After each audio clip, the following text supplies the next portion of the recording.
Hello বন্ধুরা, আমার মানে দিদির মেয়ের হঠাৎ হাত ভেঙে গেছে, ফোন করেছে। তো ঠিক বুঝতে পারছি না কি করব। তো ফোন করেছে, চলো দেখে আসি যে অ্যাকচুয়ালি কী হয়েছে ব্যাপারটা। তো চলো তোমার সঙ্গে একটু পরে আবার দেখা হবে। দেখি দেখি দেখি কি হয়েছে। হ্যাঁ, কি করে হলো?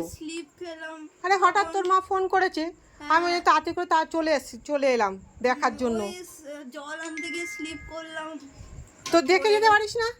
হ্যাঁ, এরকম অবস্থা। দেখুন বন্ধুরা, দেখুন যে কি অবস্থা করেছে। একে কি বলবো আমি ঠিক বুঝতে পারছি না। তাড়াতাড়ি করে চলে এলাম। তো ডাক্তারের কাছে গেছিলাম। তো গিয়েছিল, কতটা কি ট্রিটমেন্ট হবে জানি না, কেননা কি হয়েছে ঠিক বোঝা যাচ্ছে না। তো তাই আপনারা একটু কমেন্ট করে জানান যে এর কী করা যায়। আর আপনারা সবাই প্রে করুন যাতে এর হাতটা তাড়াতাড়ি ভালো হয়ে যায়। বন্ধুরা দেখুন, আর কিছু বলার নেই, দেখুন তার অবস্থা।